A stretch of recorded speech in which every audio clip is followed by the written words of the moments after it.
Welcome everybody, GW Prepper here. Today I got a pretty decent deal on some ground hamburger meat, and I thought I would go ahead and give it a whirl on canning it. Going to kind of record my progress so everybody can see it. Going to take a few basic things today. Just a little spatula, jar holder, got some jars laid out, and also I haven't seen many of these on YouTube, but this is a metal canning funnel. We're going to be putting that in the oven here in just a little bit with the jars so that it also gets sterilized as well. Magnetic pickup tool. I found this at a auto parts store, and I thought it would work perfect, and have used it for quite some time now. It also has a flashlight built in, kind of a dual function thing there. I thought it was kind of neat. I've been using it for quite a while, like I said, and still have had no effect on the light. We'll be using a little bit of vinegar. We've got some canning lids there and some kosher salt, along with about 7.5 pounds of hamburger meat, and pressure canner, of course, and a skillet to get the meat started. So we'll take it from here, and I'll try to update you step by step. Get the hamburger meat in the pan, starting to brown a little bit. I am using the stove. I can't really see it. Using the stove on medium to medium low. I don't want to super brown this meat. I just want it lightly browned. However, I do want it cooked all the way through. I'm not going to put any seasoning in at this point. I'm just going to let it cook. It's been just a little bit cooking the hamburger meat here. I'm cooking it really slow. I don't want to take any chance of overcooking it. I also put a lid on the stainless steel skillet here. It's just come along real nicely. I went ahead and turned my oven on to 280 degrees. I don't know if you can see that or not. Probably not. Here in just a few minutes, I'm going to go ahead and put my canning jars in the oven and get my canner out and get it prepared to go ahead and start taking all this meat. Okay, I have now got my jars in the oven, and we're going to leave them in there for about 20 minutes or so, just to make sure there ain't nothing growing on them. I'll show you right here. Our meat is just about where I want it. I'm going to be straining this here in just a minute, and I'll get back with you. I'm warming up some water now. I'm going to bring it to a boil and then back it off to low so I can put my lids and rings in this. Got our water boiling for our lids, and now I'm going to turn this down and keep some heat on it, just I'm not going to keep it boiling. Well, we got our jars out of the oven after 20 minutes at 280. We're going to go ahead and take the funnel and stick on a jar. And just remember, these jars are very hot. At this point, we're going to take some hamburger meat. And by the way, I lowered the amount of meat that I cooked. It looked like it was going to be a little too much. And I'm also going to make some chili here in a little bit that I'll try to put a video up on. A really good generic chili that you can dress up however you want to. Just want to make sure this is all broke up real good. And we will begin by filling the jars.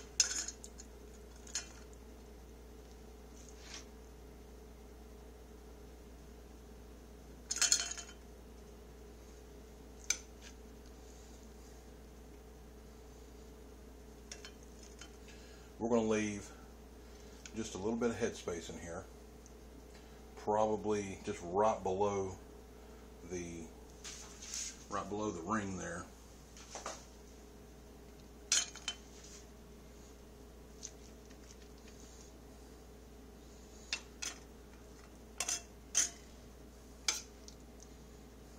I definitely need a cameraman.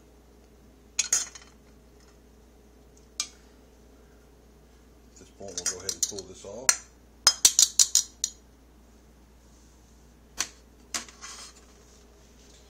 And now I'm going to take my little spatula and I'm going to push around the jar, try to make sure there's no air.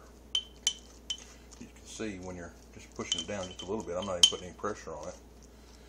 It's leaving more space in the jar. So that leaves us a little more room to go ahead and put some more meat in.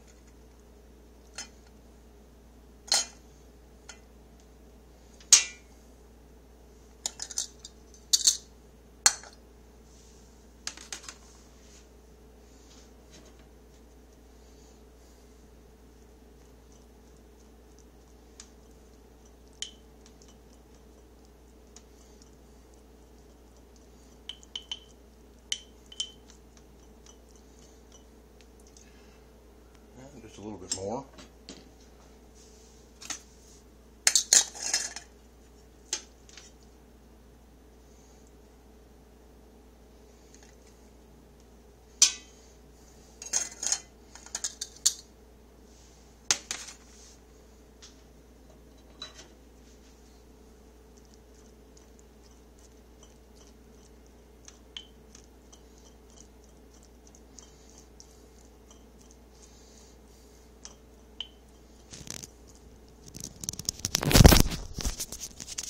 Oops, dropped my camera. Alright, at this point, I'm going to put a little less than a half a teaspoon of kosher salt right at the top.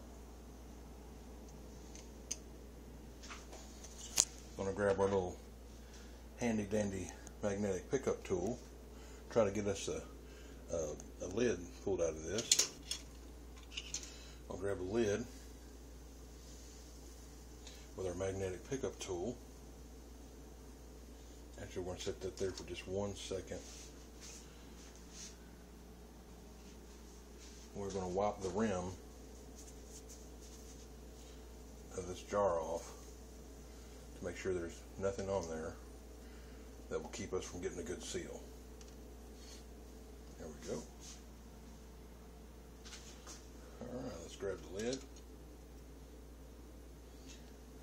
We're just going to set it right on top, like so, and I just leave the tool there. Okay, this is really hot right here, but I'm going to go ahead and grab a lid.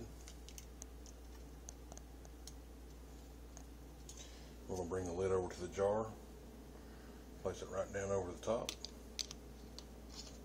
and we're going to hand tighten this as soon as I can get it on there straight. There we go. We're going to hand tighten it. Hard to do with one hand recording this. We're going to hand tighten it just enough to make it snug. Well, on 4.5 pounds of meat, it actually worked out just about to a pound a jar, it looks like. This jar is a little less than full, but I'm still going to go ahead and can it anyways. That way you can kind of see what it looks like at the end while it's still boiling and everything when it comes out of the canner. I'm going to go ahead and get the canner ready and we'll get this process started. This canner here has been canned in for years, and it's got a water level already marked in it, basically, after all the years of canning in it.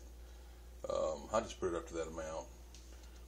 Usually I go halfway to 3/4 up the pint-sized jars, but there are instructions that come with these things that can tell you exactly if you want the exact measurements. Now we have it filled up with water. What I always do is I always make sure there's enough jars in here to take up all the space. This canner in particular will do 10 pint-sized jars, so I went ahead and put the 5 spacers in. You do need to fill these jars up with water so that they don't float, but you can see that the water's up to the line in this canner. Now I'm going to go ahead and get it put together. I've seen lots of different ways to bring canners up to heat.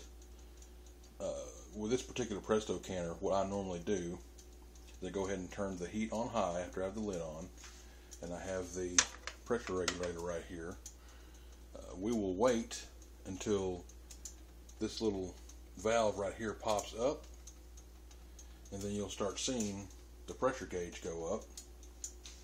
Once it reaches 10 pounds, then I go ahead and turn the heat down to medium, between medium and medium high, and it maintains right around 15 pounds of pressure. I cook everything at 15 pounds of pressure simply because that's the only thing that I have. I haven't had any problems with it, but we'll come back here in just a minute when the little valve comes up. You sure hear this thing boiling on the inside. It's getting ready to pop now.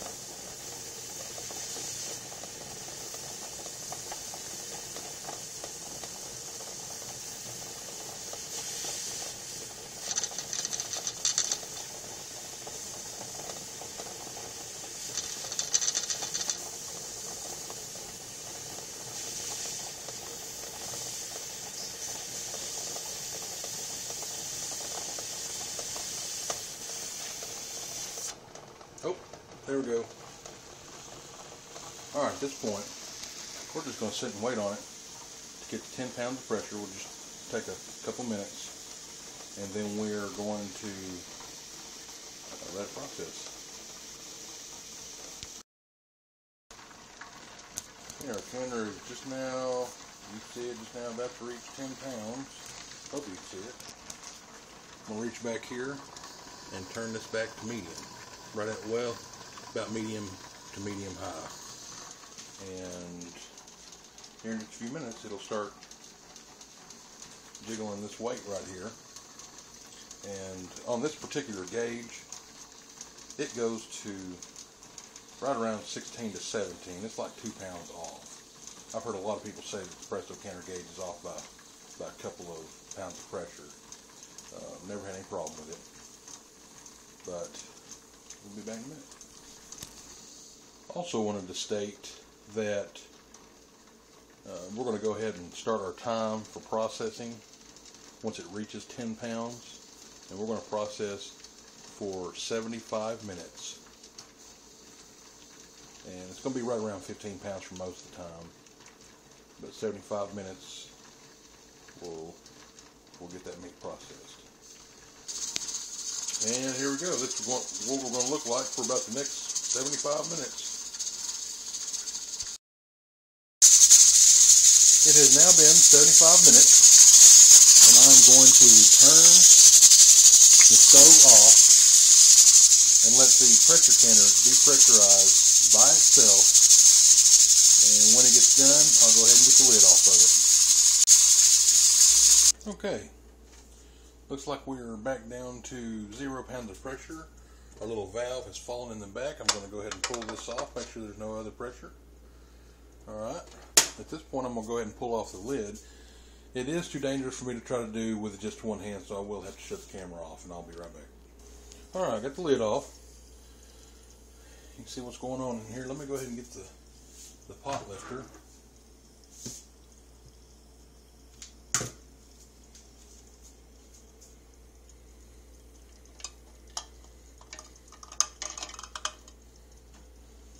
As you can see with this, look how it's still boiling.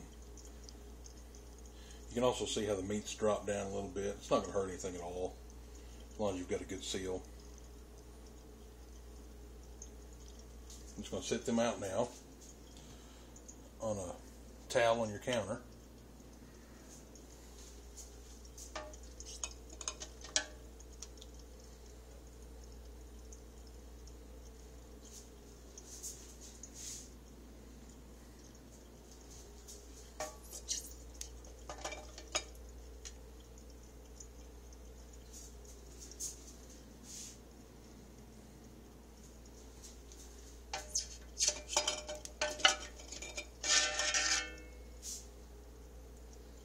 Well, you sure see how that one's bubbling right there.